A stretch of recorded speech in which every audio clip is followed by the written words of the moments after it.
Today on Zero Diladon, I'll be tearing down a Brookstone Model 801143 DLP Pico Projector, which I bought off of eBay for about $15. Now, unfortunately, there was a slight discrepancy between the listing and the actual product I received.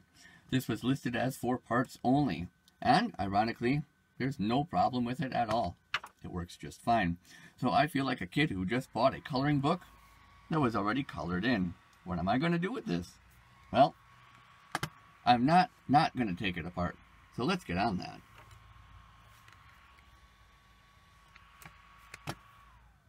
And the first thing I'm going to do is remove the 4 rubber plugs that cover the screws.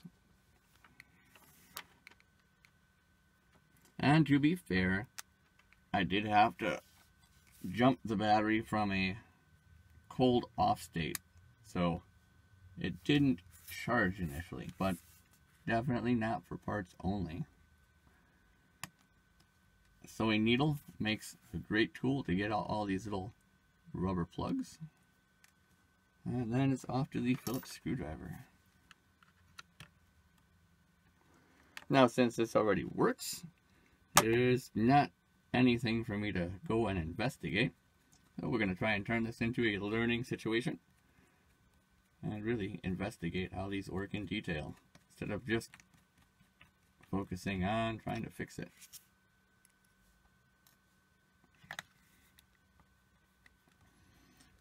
Now, I will say, I am not impressed with this projector overall. It's quite dim, the resolution is terrible, and I get these red and blue bars around everything.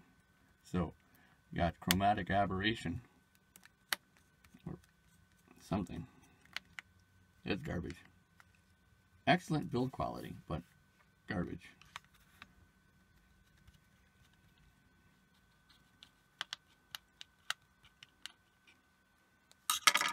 Here we go. Now, top cover comes off. Probably should use a pry tool, but yep, we're in. Now, the top is connected with this little ribbon cable right there. Let's show you that.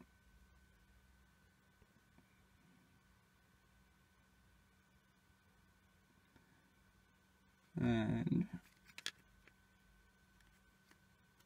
unfold it. And just pull that little tab right up. And pull out.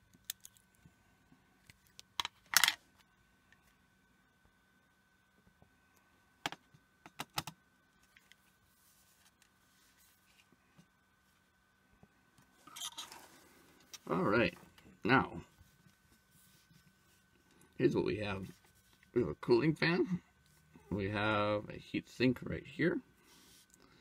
We have the connection to the DLP, the LEDs, fan, speaker. Oh, let's start taking it apart.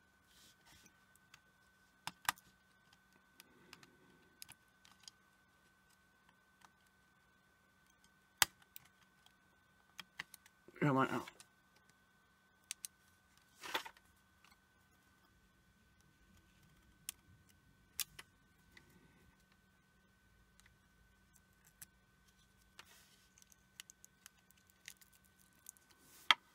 And all these little tabs can just flip right up. Just like that. Now, we can take out the main board. No, one more. There we go.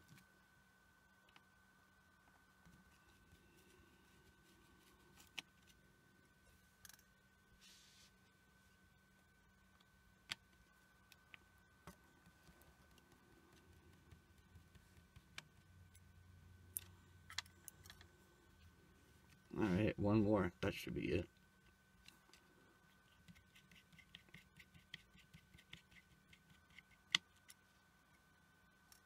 Probably should put those little screws in a tray. Yeah, we'll do that in a little bit. Take the main board out. Oh, that's important.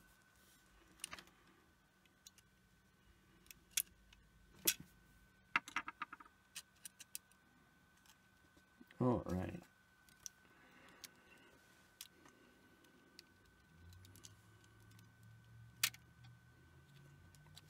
now we can get access to the back side. So there's a little thing here that concerns me with this particular Pico projector, and that is that the battery has no real physical protection other than this pad. And it looks pretty beat up and squished.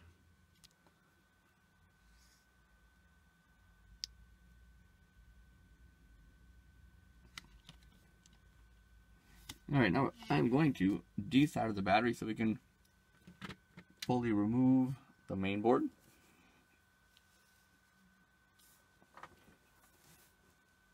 I think that battery's glued in. Yep.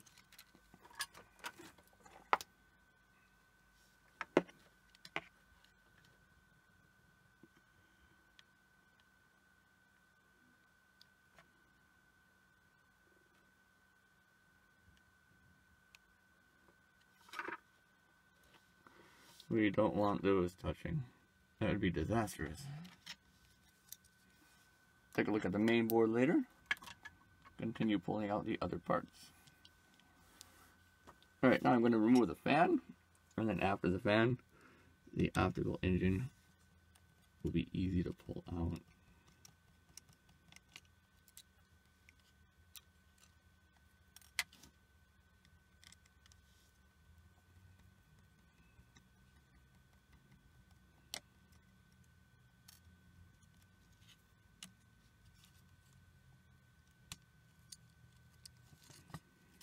That's a decent sized fan.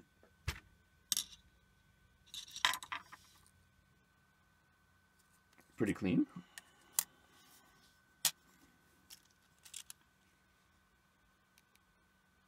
Alright, I see 3 screws. I'll screw here, another one down this corner here.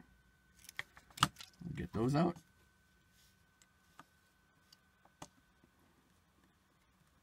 Oh, that would be too big. What do you know?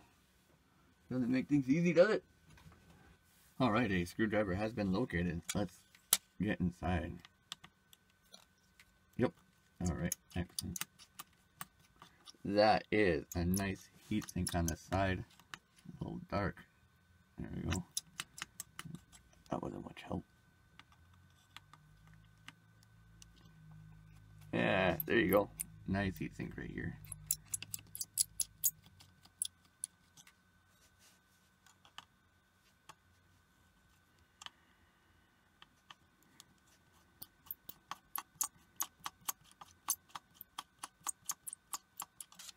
All right. Let's see. Come on.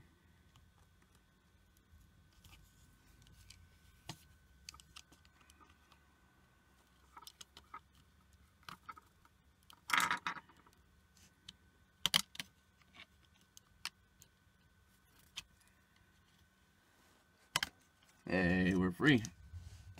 Excellent. Look at that.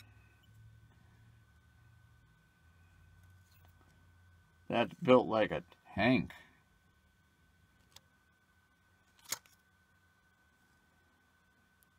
Alright, let's take a look at the optical engine. The battery unexpectedly died as I was opening it up, so here we are. You didn't miss much.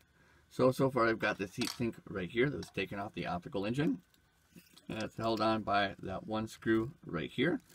And it sits in position just like this. So it makes 3 points of contact. One point of contact here, another point of contact here, and here. Those are the 3 LEDs, red, green, blue. So, to get inside, I'm going to remove this side. And I've already removed the other side, but that one tore, so I need to come up with an idea to make a replacement. On the inside, we have quite a few parts compared to newer projectors, or at least more simple ones. Looks like this was built pretty well. So here's what we got going on the inside. We've got this area right here, and I believe it's the red LED. And I say that I think that because you look through this piece of dichroic glass right here, you can see that the color is mostly red, so red passes through there. Same thing with this dichroic glass right here. You can see that blue light comes through there easiest. And that would make that one the green. So red light comes in this way, goes through this filter, through this lens right here, hits this dichroic piece of glass, and comes out this way at a 90-degree angle. The green light comes from here, through this lens, reflects off this dichroic glass, through this lens, reflects off at 90 degrees here, comes out this way. And the blue just goes through this dichroic piece of glass, out through this way, and all three are then combined. After this portion of the optical assembly, it then goes into this lenslet array right here, and that lenslet array is a beam homogenizer. I'll talk more about that later on in the video. After the beam homogenizer, it goes into this lens and out to the other side. This is the other side here. That light, when it leaves that lens on the other side, comes through here this way and hits that little mirror right there. And that mirror reflects the light this way into this cylindrical lens in the back. Underneath that cylindrical lens is the digital mirror device, a DMD, and that has all the pixels that flip back and forth and will become reflective or not. After the DMD comes back out, goes through this set of lenses right here that deals with the focus. That's on its little slider right here, so you can slide this back and forth in the carrier. And then the output lens right here. So it's a pretty simple setup. What makes this different is its complexity. Now, it is a pretty typical layout for a projector, but this actually has more parts than a lot of the projectors that I've seen. So a couple of the things that this one has that the other ones don't is this lens right here between the different colors. I don't see that very often. The other thing that's different is that the red and the blue aren't together in one area. Instead, they have all the LEDs separate. Sometimes the red and the blue will go through the same lens, and they'll have these two pieces of dichroic glass really close to one another. I have a demonstration which shows how this works later on in the video. But yeah, pretty interesting setup. Looks like an older version where they didn't get the part count down with doing those optical revisions. Very nice setup, very robust. It's a shame that this doesn't have really good resolution, because I like this. I like the attention to detail. Alright, I've taken the time to remove the battery and hook it up to the main board, and this will let us see how the optical engine looks as it's operating. So here's the optical engine. I'm going to switch on the unit, and I can't run it for a while because of course the LEDs are going to get warm without the heat sink, but you should be able to take a look at how it looks. Now keep in mind, because the LEDs are not continuously driven, you may see some rainbow strobing, but yeah, it looks pretty good right now. We can clearly see that, yes, this indeed is the red LED, green LED, and blue LED, just as I thought it would be. That's quite nice. Yeah, is that rainbow strobing rolling I was talking about. So, I don't see these lines in person, but yeah, nice little setup right there.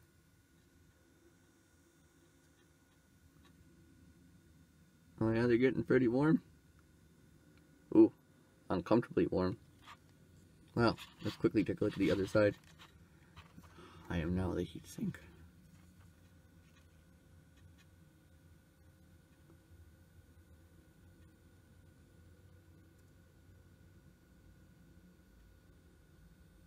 Ow, hot, hot. I hope you're enjoying this. Ow, ow, hot, hot, hot. Okay, off it goes. Let's move on to the practical demonstrations. To help you understand how these little pocket DLP projectors work, I have a couple of demonstrations to show you. Let's start off with the red, green, and blue LED light source. I have a little model that I put together. Very simple. Got a green LED here, red LED and blue LED, and the two dichroic filters, dichroic glass. So this one reflects the red. You see it here. This one reflects the blue, and the green can pass right through both of them. It's a very simplified setup. Remember when I said that they want to cut down the optical components inside of these little projectors, so you'll often see the red and blue very close to one another, as well as those two dichroic pieces of glass. So this is our mixed light source. This will give us a mixed red, green, and blue. We can see the output on here, how it looks. Go ahead and power that up. We're gonna put that on here. Gravity has gotten the best of me. Alright. Now go ahead and turn that on.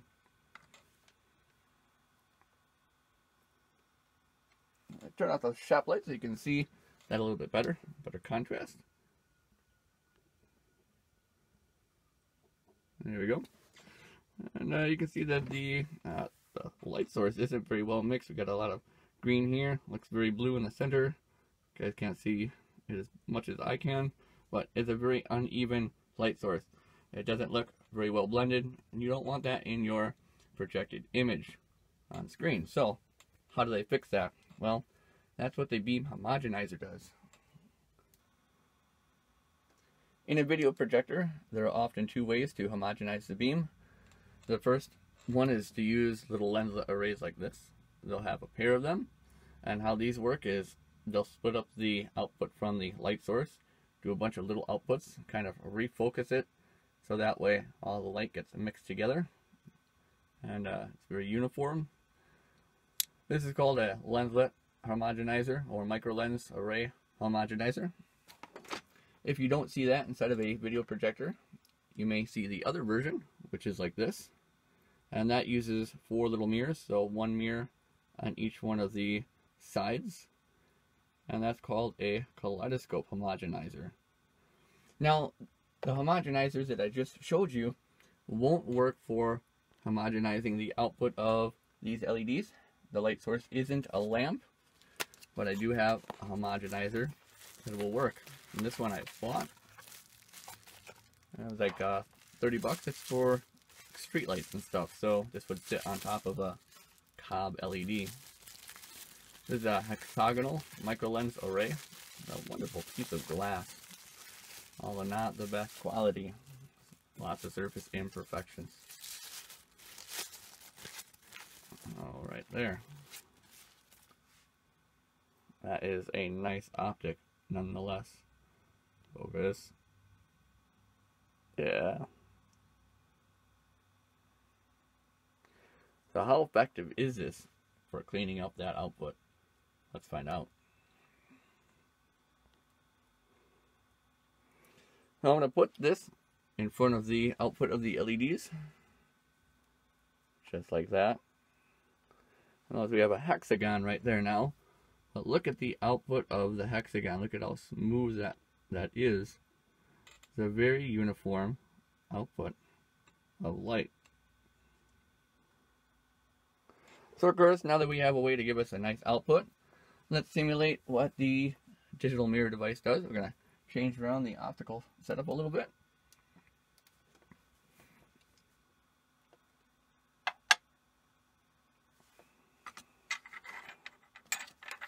Let's move that over like this. We're going to send the light this way.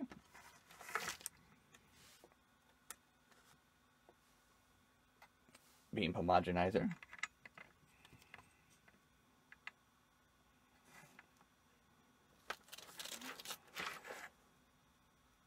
Alright, so we have our homogenized beam now coming out this way. We're going to need something to simulate micromirrors. So, let's get a little mirror. That'll mostly work. So here's our mirror. We're going to need a focusing lens assembly. I'm going to grab these 2 lenses right here. This will be our focusing lens. Now, let's kind of make an image on there. We'll turn off the light again. And then I'm going to take this mirror, focus the light that way, and we'll see, just like that, the image of the mirror. So now if I tilt the mirror, you'll see it's off, on, off, on, off, on. That's what those little DMDs are doing in there. They're tilting. So each one of those micro mirrors controlling a pixel value. So say if you want it 50% brightness, it would flash, have it on 50% of the time of the cycle. And of course it does this with all the colors. So now what about if you want an image? Well, this will work for an image too. I have another little mirror here. You can't see what's on it, but maybe you can, but you'll see in a moment our image projected on the back. It'll be a nice clear image. And there it is. So, that's kind of how one of these little video projectors work. Now, of course, you want to see what the DMDs really look like. So, let's go ahead and put the DMD under the microscope, run it for a little bit, and that way we can see all those little micro mirrors moving. This is the digital mirror device under my microscope. Let's take a look at the micro mirrors. I thought about what kind of footage might show a good demonstration. Clips from Star Wars fit all the requirements, as there is a lot of contrast and detail that is primarily in grayscale, such as metallic ships in the blackness of space. In a few clips, I slow down the footage under higher magnification. In these sections, you'll notice the mirrors don't move in their location, but change the amount of light they reflect. Each square you see is a mirror only a few microns in size, tilting 10 to 20 degrees repeatedly, several 100,000 times a second. Each of the mirrors are actuated electrostatically by changing the voltage polarity on electrodes. Attraction or repulsion forces cause a torsion spring-mounted rotor to move the mirror to one of two positions. Now that you've seen the digital mirror device under the microscope, I'm going to go ahead and put the projector back together and talk about the main board a little bit. But before I do that, I want to give you a better idea of the difference in the angle of reflection that each one of those pixels on the digital mirror device has. To show you that, I have the DMD propped up at an angle.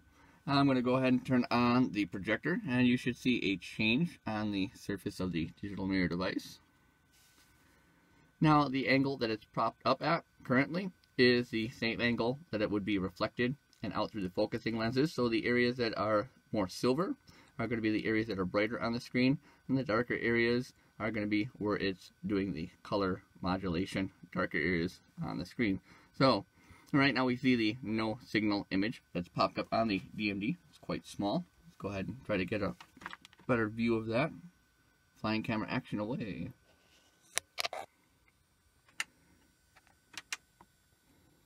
Alright, so that's the image as would be reflected out of the focusing lens. So if I tilt like this, you're going to see a negative image.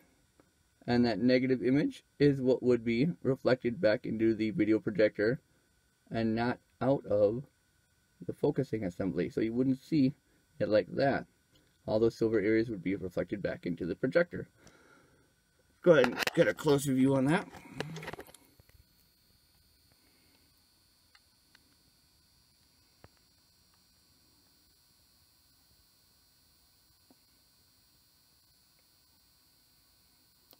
And I'm going to go ahead and, yep, there's the negative image. So that's the difference in reflection right there. So each one of those mirrors physically tilt, which is insane.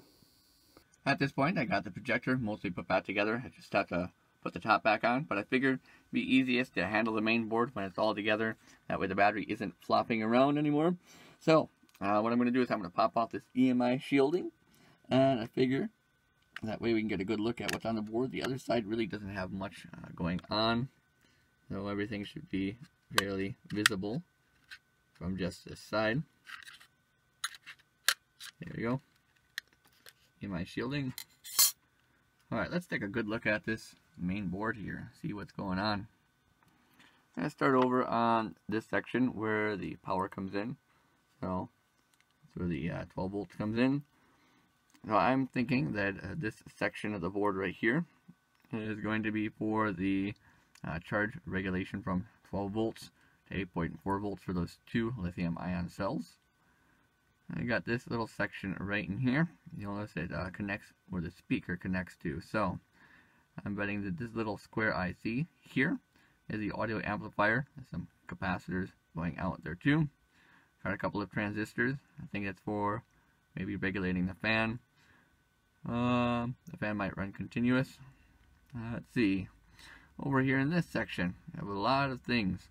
So there's an inductor here, here, here. And I think that this is possibly a voltage rail management chip. Over here we have another chip. I think that is for doing the touch function on the top of the projector. It has some touch switches. It's by this ribbon cable right here, the ZIF connector. In this section, it's a pretty typical layout. So looks like we have a microcontroller unit here, possibly some RAM here, and here could be the firmware, microcontroller, and video RAM. In this section here, unfortunately I can't take this EMI plate off because it's soldered onto the board. We have an inductor here, and you can see there's just another little bit of a chip there. So it looks like in this section we have the actual the DLP chip, a digital light processor, which takes the video signals and it converts it over to the code that the DMD takes and operates with. So it's kind of a digital video to DMD decoder. Let's see. Anything else really on this board that is saying talk about me? Not really.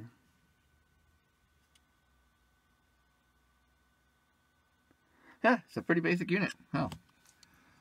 Let's get the top back on, and we can wrap up the video. Now, my thoughts on this projector. I like the build quality. It's a solid build quality, and the optics overall look pretty okay as far as the LEDs go, but the video output I just don't like. Probably comes down to the quality of the materials they use for the plastic lenses, but it just looks off. As I said, there's red and blue on the outside of the images. Oh, I gotta put the EMI shield back on. You caught me monologuing, you sly dog.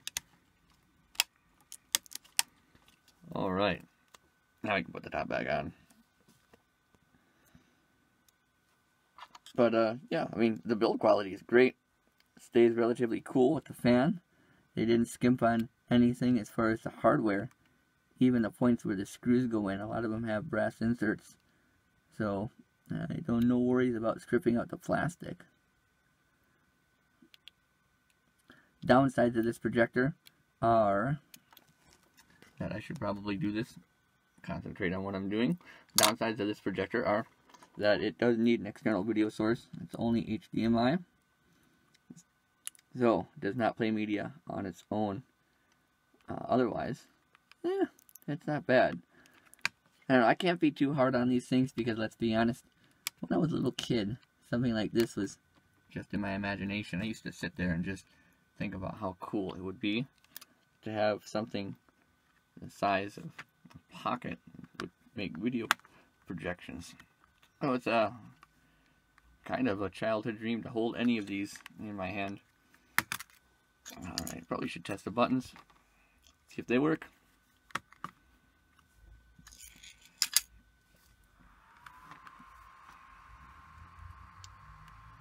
Yep, they come on, looks good. Yep, that's fine. Alright, yeah, I'm going to put the screws back in. Not much more to say. It's a pocket projector. If you see my other teardowns on pocket projectors, it's more of the same. But anyway, yeah. Cute little pocket projector.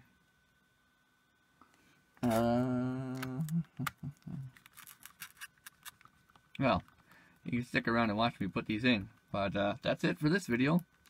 As always, stay tuned for more.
That looks pretty proper. Well, you've stayed. I feel like I should reward you. Anyway, let's do that. Here's a little teaser for a project that I'm working on in the future. It should be ready by May 16th for the International Day of Light. But one of the experiments that I did, whoopsie, was to power a laser diode with a Tesla coil. There that is. Let's go take the laser diode out. I'm going to show you a Tesla coil powered laser, because you deserve it for staying. Got a lot of cool video footage that I've been working on, so I'm excited to get the video done. You hear some noise? I'm going to adjust my tripod. Don't worry, it'll be worth it. I'm playing around with some high voltage. Alright.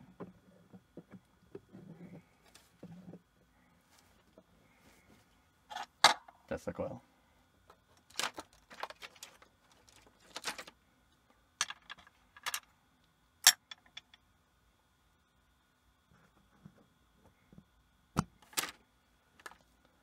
Now we're going to need power supply.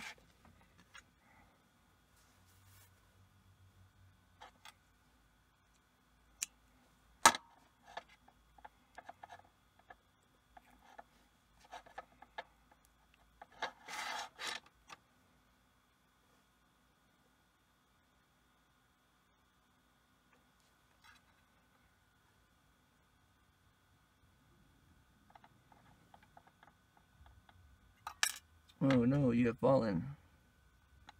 Don't worry, I assure you it'll look better in the final video.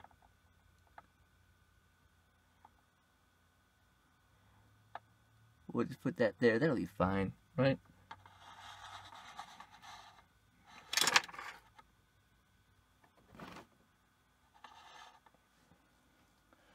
Alright, here we go. Hopefully this doesn't cook my camera. Because high voltage.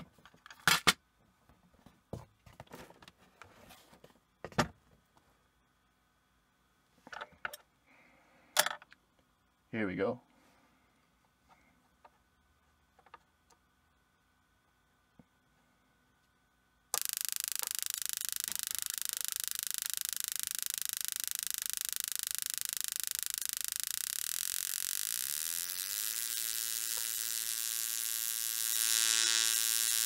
Nope, something is wrong. What am I doing wrong?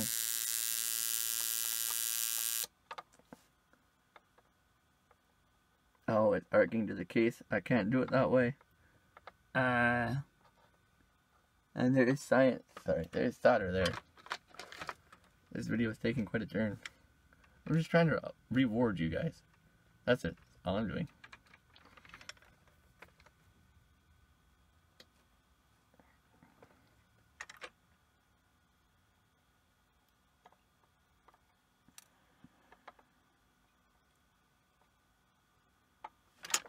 All right. Now we're good.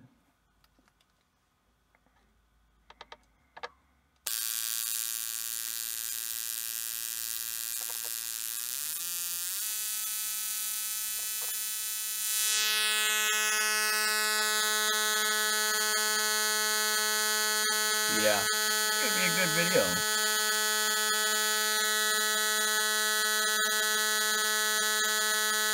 Now stay tuned for more.